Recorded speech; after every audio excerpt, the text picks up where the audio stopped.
Halo pemirsa GPR TV dari Sabang sampai Merauke, dari Miangas hingga Pulau Rote. Bertemu lagi dengan saya, Rosi Triastuti, di program Kominfo Newsroom, Senin 22 November 2021.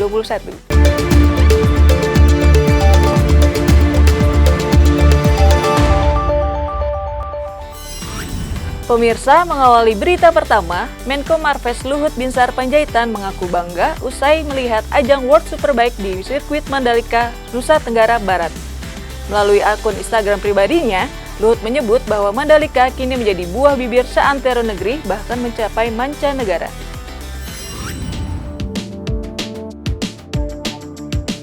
Ajang balap Superbike WSBK di sirkuit Mandalika, Lombok, Nusa Tenggara Barat telah berhasil dilaksanakan. Luhut Binsar Panjaitan selaku Menteri Koordinator Bidang Kemaritiman dan Investasi mengungkapkan kebahagiaannya karena dapat menyaksikan langsung WSBK di sirkuit Mandalika pada Minggu 21 November 2021. Menko Marves menyatakan penantiannya selama 24 tahun terbayar lunas saat melihat arena balap bernama resmi Pertamina Mandalika International Street Circuit yang berhasil dibangun, diuji coba hingga terlaksananya lomba oleh seluruh penyelenggara. Menurutnya, untuk ke depan masih ada yang harus dikerjakan, yaitu terus mengakselerasi pertumbuhan ekonomi di wilayah Mandalika karena termasuk kawasan ekonomi khusus.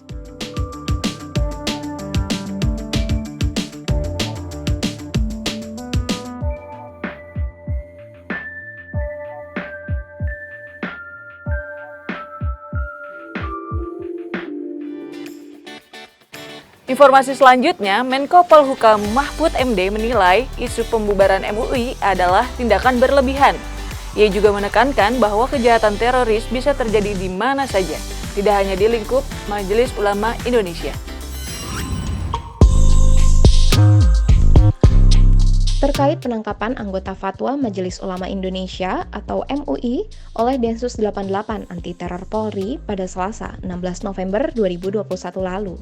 Menko Polhukam Mahfud MD mengaku kaget soal penangkapan 3 terduga teroris yang salah satunya adalah anggota Komisi Fatwa MUI Pusat Ahmad Zain An-Najah. Pihaknya mengimbau agar masyarakat tidak berlebihan dalam merespon hal tersebut. Bahkan hingga mengundang kontroversi harus sampai membubarkan MUI. Sebab teroris bisa ditemukan di mana saja, tak hanya di dalam MUI, melainkan di banyak tempat, lembaga, ataupun institusi lainnya. Justru kita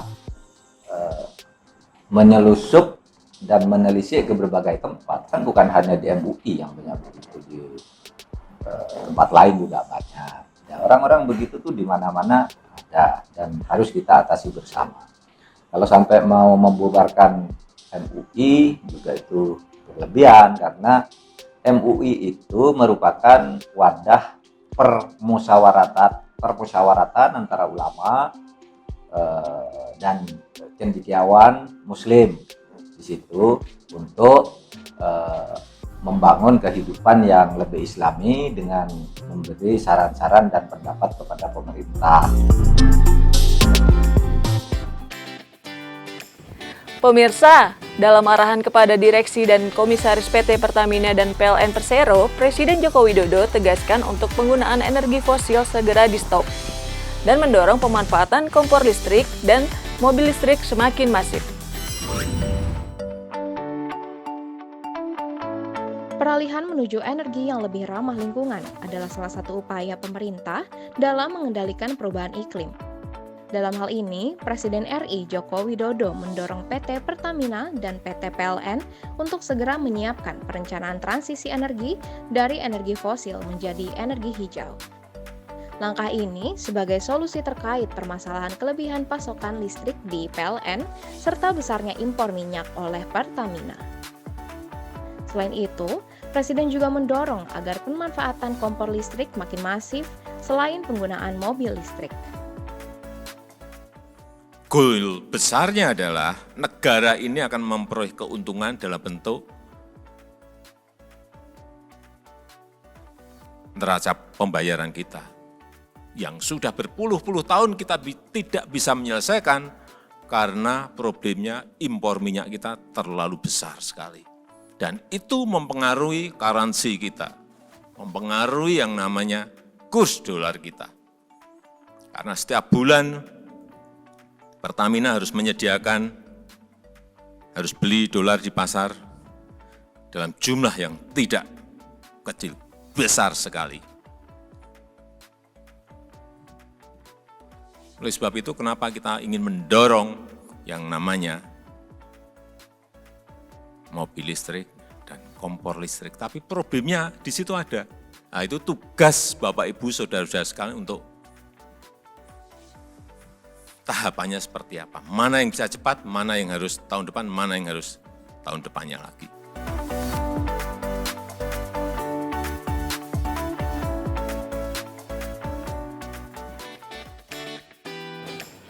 Informasi selanjutnya, di kesempatan lain, Presiden juga menekankan pengendalian COVID-19 menjadi faktor kunci pemulihan perekonomian Indonesia yang mulai meningkat seiring dengan terkendalinya pandemi di tanah air. Hal ini yang menjadi landasan pertumbuhan ekonomi Indonesia di tahun 2022 mendatang. Menteri Koordinator Bidang Perekonomian Airlangga Hartarto menyampaikan, pemerintah mulai menargetkan penurunan kemiskinan ekstrim setiap tahunnya pada tahun 2024. Target dimulai pada tahun depan di 212 kabupaten atau kota, dengan target tingkat kemiskinan ekstrim 3-3,5%. Sehingga secara nasional, angka kemiskinan bisa mencapai 8,5-9%. Sementara, target 0% ditetapkan di tahun 2024. Selain itu, pemerintah juga telah menyiapkan sejumlah program untuk menurunkan angka kemiskinan tanah air, diantaranya top up BLT Desa, Kartu Sembako. Dan di tahun 2023-2024 di 514 kabupaten kota prioritas, dan tingkat kemiskinan ekstrimnya di 2,3-3%. Dan di 2024 kemiskinannya ekstrim adalah 0%. Top up BLT Desa sebesar 300.000 kali 3 bulan. Jumlah sasarannya adalah 694 KPM. Dan ini membutuhkan surat edaran bersama Kemendagri dan Kemendes. Dan ini penyesuaian PMK sedang disiapkan. Sedangkan berikutnya adalah program Kartu Sembako yang di top up juga 300.000 kali 3 bulan. Jumlahnya nanti menurut Ibu Mensos sekitar 1,4 juta. Dan ini akan dilaksanakan di akhir atau di awal Desember.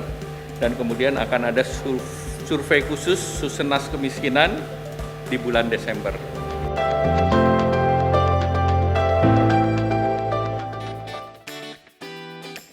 Menutup informasi terakhir, sebagai upaya mengentaskan kemiskinan tanah air, pemerintah tengah menargetkan angka kemiskinan ekstrim di Indonesia mencapai 0% pada tahun 2024 mendatang. Hal ini disampaikan langsung oleh Menko Perekonomian Airlangga Hartarto usai rapat terbatas bersama Presiden Joko Widodo Kamis 18 November 2021. Presiden Republik Indonesia Joko Widodo berpendapat bahwa kunci dari pertumbuhan ekonomi di Indonesia pada tahun 2022 yaitu dengan mengendalikan pandemi COVID-19. Penting menurut saya kunci ekonomi di tahun 2022 hanya satu kuncinya.